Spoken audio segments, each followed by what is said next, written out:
ikiganiro The Coach RB and Mike Show aho tuganira kuri business mu ngingo zitandukanye. Oh, hello, how are you doing? Hello.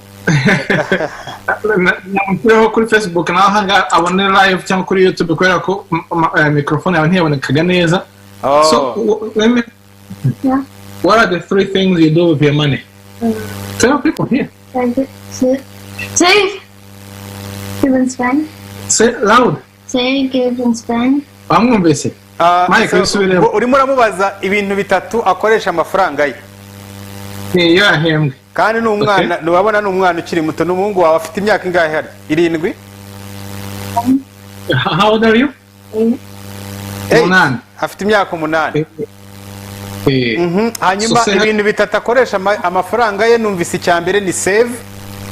So what is the second one? What's the second one? Say it loud. Save, give and spend. Boom, save, give and spend. So no gusavinga, no kugivinga, no guspending. Voilà, icyambere ni ukwizigamira, icya kabiri ni ugutanga, icya gatatu ni ukuyakoresha. Save, give and spend. Voilà. Ni isomo ryiza wamwigishije biraboneka. Bose barabizi iyo tubahembye bakoze cleaning iyo bakoze ibintu neza turabahemba buri wa gatandatu amafaranga yabo yose bazi kugira ngo tugomba kubikora. Bansubira inyuma rero ahangaha bigiye gutuma nkubaza ibibazo by'ingenzi kubera iki watangiye kwigisha abana bawe ibijyanye n'amafaranga hakiri kare hanyuma ni kuki nk'umubyeyi uha abana bawe akazi mu rugo bagomba gukora bakishyurwa bimaze iki mwabitangiye gute bizabamarira iki cyangwa kimwafashe iyo ngamba? Kuba turi abana mu rugo batwigishije gukora nubwo twageze amahirwe twakoze dufite abakozi mu rugo ariko muri vacances muzehe making ashaka ko aritwe twimesera aritwe dukubura dukora ibyo byose neza right noneho nk'iyo ashaka kugira ngo dukore performance hatari ndibuka dufite imyaka 5 twari ikigiye bakoraga Rwamagana kuri twari mu Rwamagana noneho dufite imyaka 5 aduha puzzle game nuriya mukino wo gufindura ibintu ukagenda ubihuza none buri mwana muha puzzle bati ninza ngasanga mwabashije kubikemura mwazirangije buri mwana ndamugurira umugati icyo gihe umugati niko yisohoka muri 85 gutyo nibwo umugati umaze kugera Rwamagana kuri boulangerie hari Rwamagana kwa Rwabukambane ntibeshye aso sanga twese twabirangije badukubita buri muntu wese penkupe yuzuye twari udupariki imigati 3 ebana ya penkupe kunanira urumva rero batangiye kutwigisha kuva kera akama ka achievement right ko process and noneho nk'iyo haza mu kugira amafaranga mu rugo badutesaga amafaranga yo guhabira akoresha iki tubwira icyo bakoresha ni ibintu twakuriyemo rero nanye mpamvu yageza kubyigisha abana niba ari kirero bimariki icyo bimara nuko ntago azagera muri society ngo atungurwe igihe azaba avuye mu rugo hangaha azaba yarahawe base ngo azi gukoresha amafaranga neza kuko nicyo kintu cyatumaze buriya azi ko amafaranga agora azi ko amafaranga agora kuko bakuyakorera Mike nk'iyo tugiye hanze avuga ati tugiye ku kintu runaka twagera tugasanga wenda byara $7 afite 5 ubu turatakundi muratubigisha iki pasi niba ngo ufite ubushobozi ntabwo uri bunguze urumva iminsi ya mbere avuga dad nyongereraho tujya mu rugo nzakora nyagusubize no ntabwo tukuguriza niba ngo ufite ubushobozi bwawe ntabwo ugomba kubigira it's simple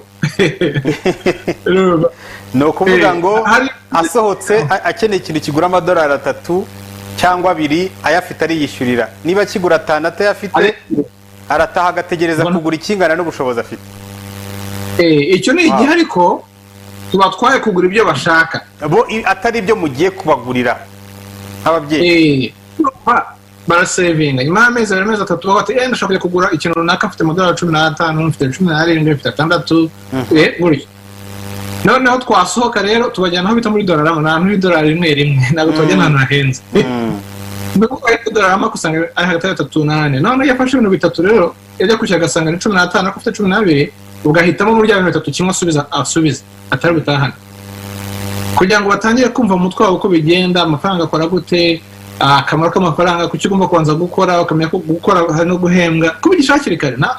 Nubwo ari abana umutwe wabo urakora. Imitwaro irakora. Ubwo mu rugo ni nk'utuye turimo mubishyura gute? Impamvu ndi kukubaza ibintu kugira ngo n'ababyeyi bafite abana mu Rwanda, ndavuga abadukurikira by'umwihariko abakurikira kino kiganiro, nabo ibi bintu bibabera isomo, kuko burya twigira ku bandi ibintu byose. Kwiga kandi ni uguhozaho. Ni iki umubyeyi udukurikiye yabigira? Imirimo ni nk'iyihe? Mubahemba gute? Ikintu cyose uzasanga umwana wawe adakunda gukora umuhatira, cyo gihindutse opportunity yo kumwigishirizamo. Ari ugusasa igitanda cye, ari gukora isuku, ari gukora homework, ari gukaraba, ari byinshi.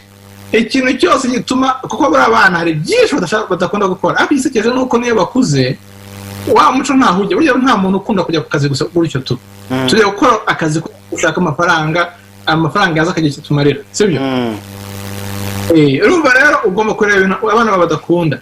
Ushobora gusanga ari ukunda gukaraba ariko undi adakunda wenda gusasa igitanda cyangwa kumesa. Ngo udasasa igitanda, ubu uti n'ubusasa igitanda cya buri munsi mpaka ku gatandatu urabona amafaranga 10 icyumweru cyanza amafaranga cyangwa ushashe nzajya nkubarira amafaranga 100 cyangwa 50. Ku gatandatu nguhereza. Yenda bare abarasange ku gatandatu azaba afite nka 300 uri umuhe cyangwa 400 ajye kuyagura icyo ashaka, irindazi cyangwa utundi tuntu. Wa undi rero ukunda gusasa ariko udakunda gukaraba, ubwo noneho azajya uzamufatirana ku gukaraba. Uti no karaba buri munsi nakubwirije no kwibukira gukaraba. Ugakaraba neza. Ubwo rero nyine agira iki uzajya ubona kuyagura icyo ashaka, irindazi nzajya nkubariraho. Ni muri ubwo buryo. Ubona bitanga umusaruro, ubona bimaze gutanga umusaruro yahatari. Ubu se bose baramenyereye kurya n'uw'imyaka inarabizi, uko niba atarakoreye ntaza kuba dusohotse kujya kugura, azi ko atari ngo nanjye ngurira. Warakoze warase. Hari umwanya wo kujya kubagurira ku mafaranga yacu, hakaba n'umwanya wabo wo kwigurira. Ni ukuvuga ngo bivuze ngo n'uwo w'imyaka mitoya nawe akora ibishoboka byose akiga, akagerageza kwiga gukora imirimo hakiri kare. Ikindi kintu cyiza Mike kivamo no kutangira kumenya character zabo vuga, utangira kumenya uri impatient, utangira kumenya uwo bizagora saving, kuko afata yose akaba ashaka kuyaspendinga yose, ugasanga undi nta spending na gato. Utangira kubona character zabo vuba cyane kubijyanye no mu gukora n'uburyo zakoresha amafaranga hakiri kare, ku buryo umenye uti ngo namurienta gutya ibintu nk'ibi. Ubwo binteye amatsiko yo kumenya nawe ukuntu iyo ntambara iwawe uyirwana. Iroroshye. You have to be disciplined. Ntago ubikaza cyane iyo ugitangira, kubera ko ntago babyo. Ariko nuba tumaze imyaka 6 tubikora, ku buryo imyaka 9 we ugiye ku myaka 9 arabyumva cyane. Ngira ngo ni nawe udaspendinga cyane. Ejo bundi yaguriye muri umuntu kado, muri umuntu $15 ya savings igihe kinini. Afite turanga yarasezeranye mu gura kado 15 neza byatari. Ariko ubona ko yarabyumvise, umukurikiye yarabyumvise. Uwa gatatu nawe urabona ko bigenda biza. Uranabibona no mu mikorere n'uburyo bigenda biza. Ntabwo abo hasi tubapushinga cyane, tugenda guhoza twatwara bikurikije nyine na SADEP, biterwa na SADEP.